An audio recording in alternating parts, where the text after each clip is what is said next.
Hi everyone, and welcome to the very first installment of Books and Baking, where we do recipes found in the back of picture books. For our first episode, we are going to be doing the book Every Night is Pizza Night by J. Kenji Lopez Alt. And I know you're thinking, what could we possibly be making? So of course, today we're going to be making homemade pizza. Not just anybody's pizza, Peepo's pizza. So, without further ado, let's get started. Alright, let's see.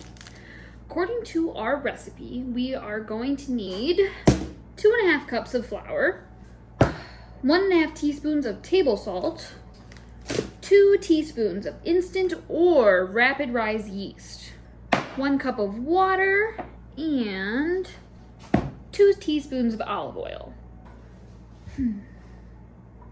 That's all the ingredients you need. I guess it's time to put it in a bowl. Whoa, hang on 1 second. Forgot the disclaimer. Always make sure to cook with an adult, just in case you need help. Plus, we will be using the oven and that can get pretty hot, so remember, cook with an adult if you're not old enough.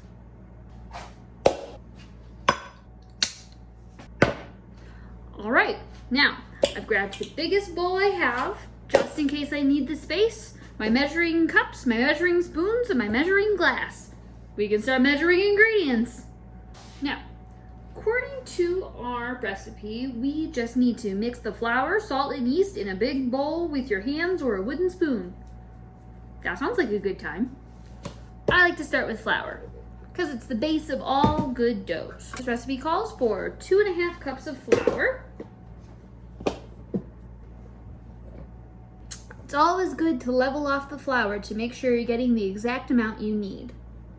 Next, we need 1.5 teaspoons of table salt. And lastly, our 2 teaspoons of yeast. I've grabbed my 1 cup of water for when I'm ready for it. Now that we have all our ingredients in the bowl, it's time to start mixing them up with our hands. Alright, now we're going to add our water and olive oil. I'm going to add the olive oil first. So that calls for 2 teaspoons of olive oil. There we go. And now we need to add in our 1 cup of water. It's important to start this process in the bowl first because otherwise it will just go all over the counter. If you don't want to get your hands dirty, you can always use a wooden spoon or something because it will get messy. So you're just going to knead it until it becomes a ball.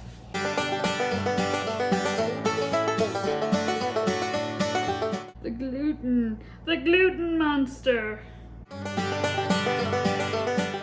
Slowly but surely, as you knead your dough, it will become a ball. And it will be sticky if you use your hands.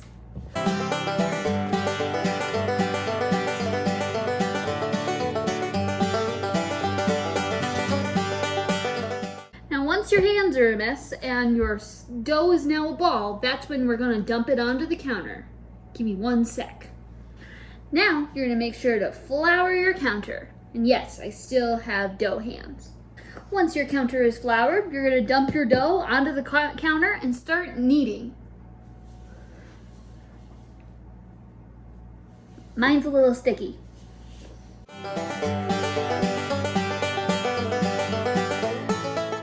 So you're going to keep kneading your dough on the counter, grabbing up all that flour, getting it all off your hands. You're going to keep kneading it until it reaches an elastic consistency.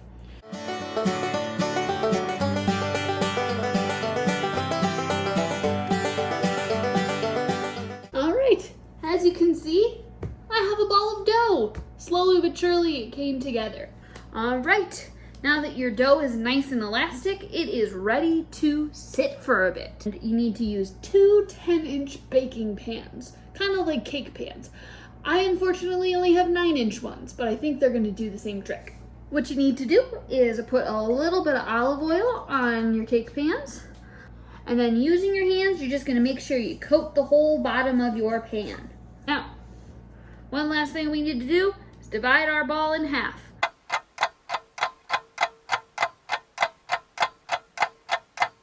And then they plop, go right into our dish. One other thing you're gonna do is you're gonna make sure that you roll your dough around in the olive oil until it's all coated. Do that to both of your doughs. Now, you can wash your hands. Our doughs are setting, they're covered in oil. What's the next step, recipe? Now we cover the pans with plastic wrap and place them aside in a warm place for about 2 hours. That's a long time.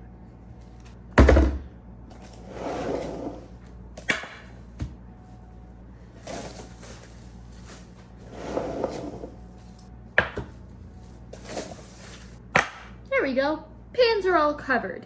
Now, you want to put these up in a place that's warm for 2 hours. Now, you know what they say, heat rises. So I'm gonna stick these above my fridge. Now, I know what you're thinking. Miss Tess, I don't want to wait 2 hours for the dough to rise. I want to know what the dough looks like now. Well, thankfully, I'm going to clean my kitchen and get ready for the toppings portion of our pizza.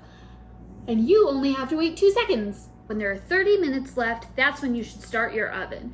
Pizzas like to cook really, really hot, so you're going to set your oven for almost as hot as it can go. I'm setting mine for 500 degrees. 2 hours later, and our dough has risen and definitely expanded some. So now it's time for the next step with our dough. Now that our plastic wrap is removed, the next step is to push, pull, and stretch the dough into the corners of the pan, completely filling them and making sure there are no air bubbles trapped underneath. Let's get started. So I'm taking it and I'm pushing it from the middle to the edges, making my dough hit all the way around. So when you're done, your dough should look like that. Nice and flat and pushed all the way to the edges. And just like that, both of our doughs are nice and stretched into the pan. I can even see them not wanting to stick around. So now it's time to do the toppings. Let's talk toppings. So we're gonna make Pippo's pizza, which has Parmesan and basil, along with red sauce.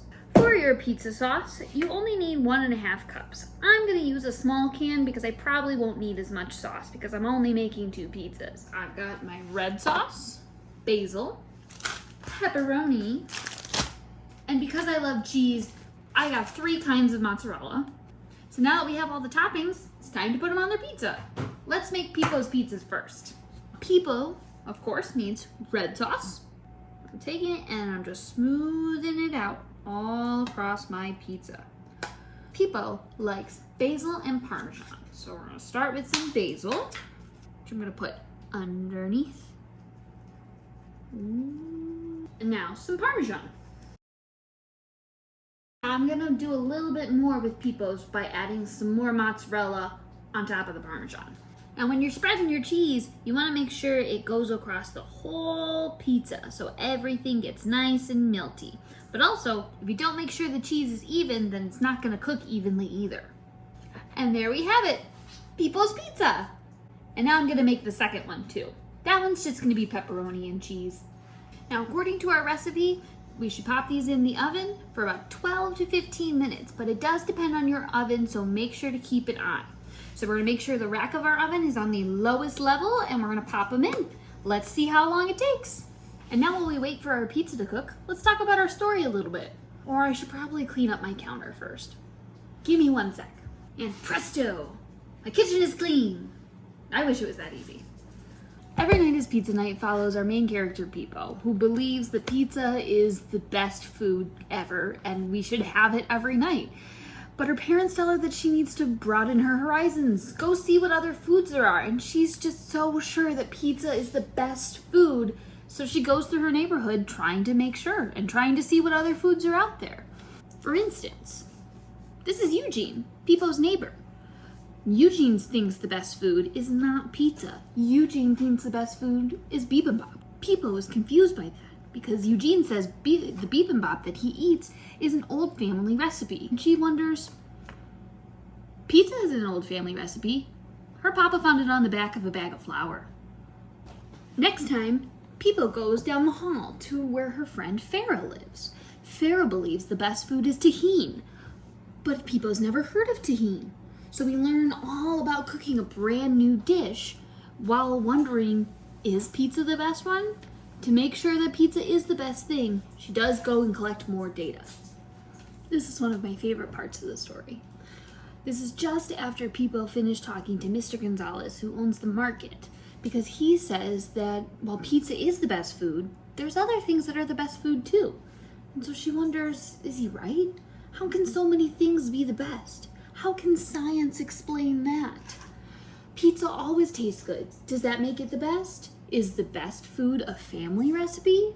Is it something that reminds you of home?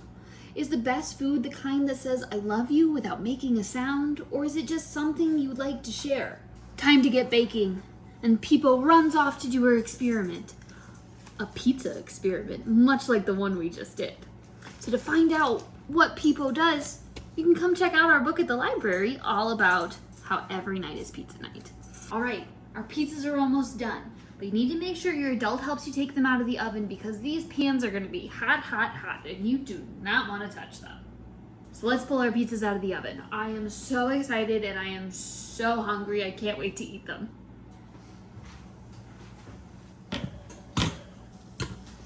Thank you so much for coming on this adventure of pizza and dough with me, and hopefully you can try the recipe with your family. For now, this is the end of the first episode of Books and Baking, and we can't wait to see you next month. Bye!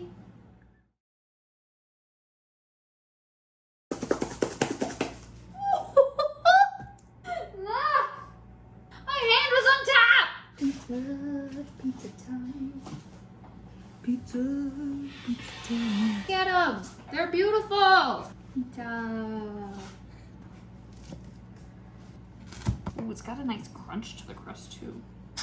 You want to be recording right now? Oh, I thought I would turn it off.